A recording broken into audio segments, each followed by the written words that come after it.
Capítulo 719. Klein voltou seu olhar para a floresta onde a luz mal conseguia penetrar em sua densidade, tendo obtido uma ideia aproximada de onde estava. Esta era a floresta minguante que Groselli protegia quando estava na corte do rei gigante. As árvores da floresta tinham dezenas de metros de altura e a espessura das árvores era a envergadura de vários gigantes. No entanto, suas cascas estavam manchadas de sinais de podridão por toda parte. As folhas e galhos estavam quase todos murchados e caindo enquanto se entrelaçavam como uma nuvem escura flutuando no ar. Groselli e gigantes de aparência semelhante vigiavam os limites da floresta, carregando machados ou espadas, concentrando-se totalmente na defesa da área. De acordo com Groselli, esta floresta minguante tem os corpos do pai e da mãe do rei gigante Aurmir enterrados nela. Além deste deus antigo, ninguém mais tem permissão para entrar, incluindo esses guardas. Sim, os pais do rei gigante Aurmir deveriam ser os chamados gigantes originais, o tipo que era o mais louco, o mais cruel e o mais feroz. Talvez. Por que Groselli teria esse sonho? Enquanto Klein pensava, de repente sentiu algo errado. De acordo com suas conversas aleatórias em Pessote, o atual Groselli era um gigante nativo que nada tinha a ver com a corte do rei gigante. Portanto, ter tal sonho fez com que parecesse bastante anormal. A partir da teoria dos alquimistas da psicologia que a Madame Dali e Senhorita Justiça discutiram antes, talvez o mundo dos livros use ou clone o subconsciente do personagem original ou o subconsciente coletivo ao criar um personagem. Então, faria pequenas alterações, fazendo com que a consciência cumprisse as configurações exigidas. Portanto, o sonho de Groselli será influenciado por seu subconsciente, reproduzindo a vida na corte do rei gigante. Se for esse o caso, só se pode dizer que este livro é um autor cruel. No momento em que Klein pensou nisso, de repente ele teve uma ideia. Ele sentiu que esta era uma oportunidade para reunir informações relevantes sobre a corte do rei gigante. Anteriormente, planejava aprender diretamente sobre esses assuntos através de Groselli. Mas, antes de cumprir sua promessa, o guardião gigante morreu na batalha com o rei do norte, Ulisses. Depois que seu corpo espiritual deixou o mundo dos livros, ele rapidamente se dissipou sem lhe dar qualquer chance de se comunicar. Agora, ele finalmente tinha outro método, que era explorar o sonho de Groselli. Tinha que haver partes ridículas ou exageradas, mas o conteúdo restante tinha que ser um verdadeiro reflexo da realidade. Desde que seja empregada uma abordagem de estudo cuidadoso, não é impossível distinguir os dois. Groselli nunca entrou na floresta minguante, então as cenas lá dentro devem ser fruto de sua imaginação. Não há necessidade de explorá-la. Klein lentamente lançou seu olhar para a montanha onde ficava a corte do rei. Não era alta, o que significava que a floresta minguante ficava em uma montanha bem perto da corte do rei. Provavelmente era apenas um caminho direto de lá até a residência do deus antigo. Klein não perdeu tempo procurando enquanto caminhava direto até Groselli e agia como se o conhecesse bem. Ele perguntou em tom descontraído: como devo retornar à corte do rei? Ele sabia que Groselli era um gigante honesto e seria ainda mais honesto em seu sonho. Groselli ergueu a mão para coçar a nuca enquanto olhava para baixo com uma expressão confusa. Ele disse com um sorriso: não é simplesmente pegar o túnel estéreo? Ele apontou para frente e acrescentou: você verá quando contornar aquela pedra.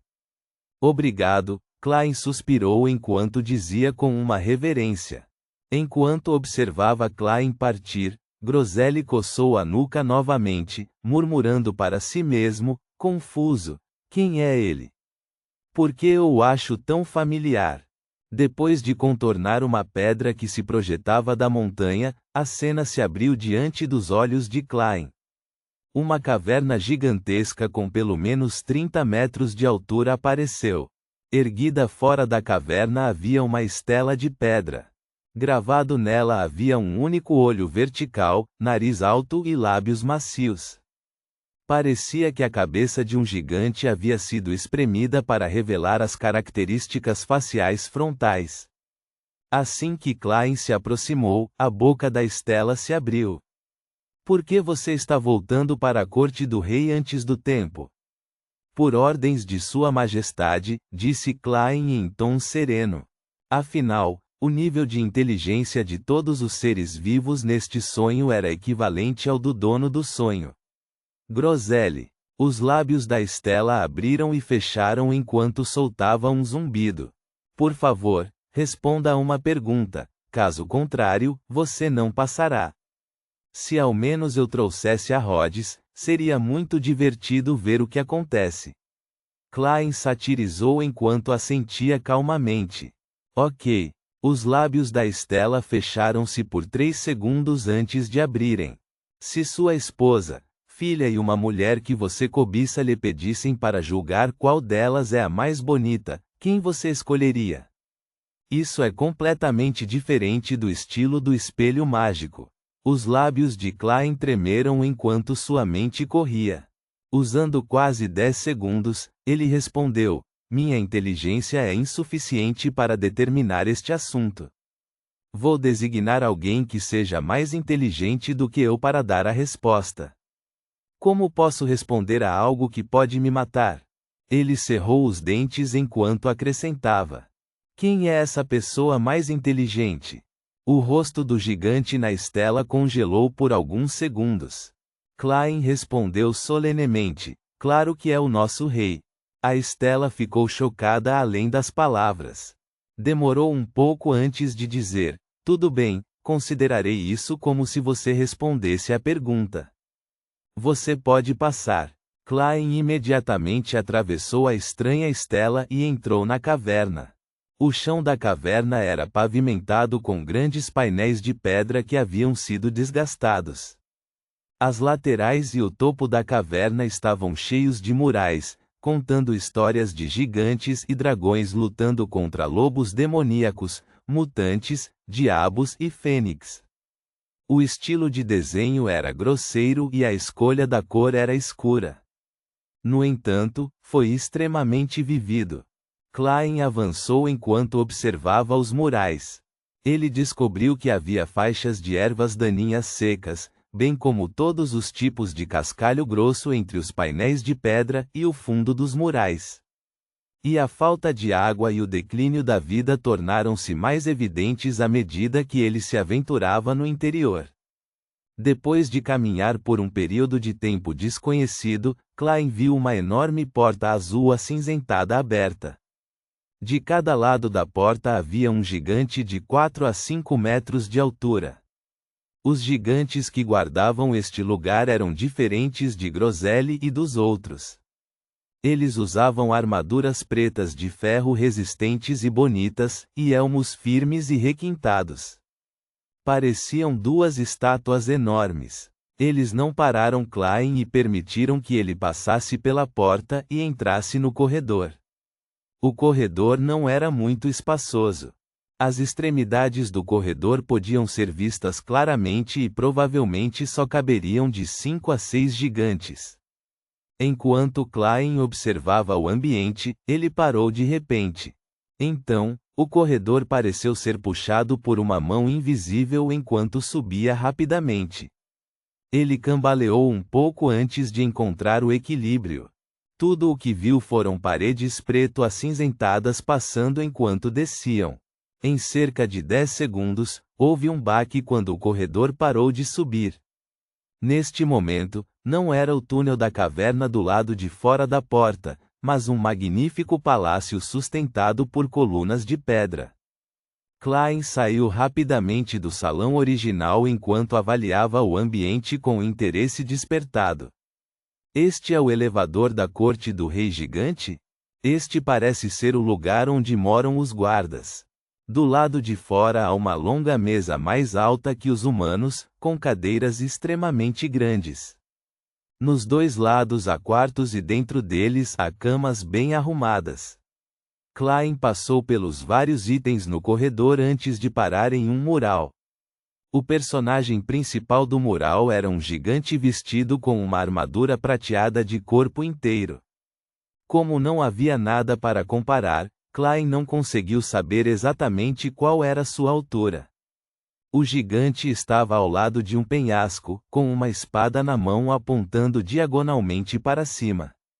Seu corpo emitia um halo brilhante, como um sol nascente iluminando os arredores. Muitos gigantes estavam se ajoelhando ao seu redor, como se estivessem orando ou adorando e aguardando uma concessão. O filho do rei gigante, deus do amanhecer, Bed-Railbrun. Klein olhou pensativo para o rosto do personagem principal do mural e viu que seu rosto estava bloqueado por uma máscara. Havia apenas um halo semelhante ao amanhecer saindo de seus olhos. É muito semelhante à estátua do deus do combate nas ruínas subterrâneas de Bäcklund. Seu rosto está completamente escondido atrás de uma máscara. A rainha misteriosa disse antes que o deus do combate é um gigante que viveu desde os tempos antigos. Portanto, a sede de sua igreja, o grande salão do crepúsculo, lembrava a corte do rei gigante. Poderia ser o filho do rei gigante? O deus do amanhecer escapou da destruição da corte do rei e, em determinado momento, conseguiu retomar a autoridade exercida por seu pai. Klein fez um palpite ousado, mas não tinha nenhuma evidência ou pista. Ele usou o princípio da correspondência para olhar a parede oposta ao mural. Também havia um mural lá, mas o personagem principal não era mais o deus do amanhecer, Bed-Railbrun. Em vez disso, era uma mulher gigante com colete de couro e saia longa. Esta mulher gigante ficou de lado. Seus contornos faciais eram suaves e seu único olho vertical estava focado abaixo dela. Cabelos longos e castanhos escuros chegavam até as costas. Sua mão direita estava estendida enquanto segurava itens como trigo e frutas.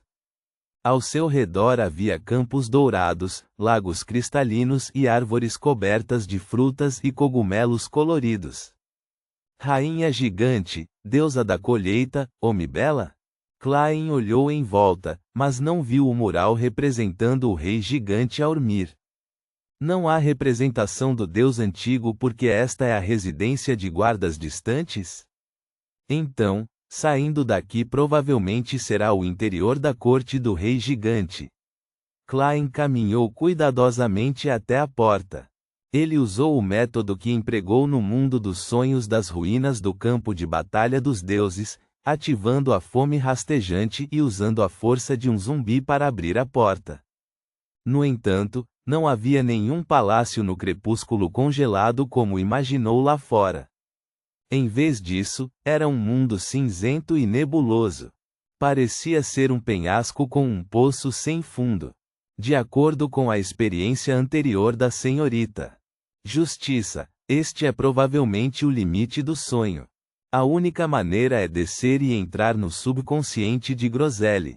Finalmente chegarei ao mar do subconsciente coletivo. A senhorita Justiça descobriu um dragão da mente no mar humano do subconsciente coletivo onde ela estava. Então, neste mundo no livro criado pelo dragão da imaginação, o que estaria contido no mar do subconsciente coletivo? A mente de Klein zumbia enquanto ele conjurava uma escada que descia para o mundo nebuloso. A escada não descia diretamente, mas serpenteava profundamente na névoa cinzenta. O fundo não podia ser visto, nem nenhum dos detalhes do mundo mental que fosse possível discernir. Ponto.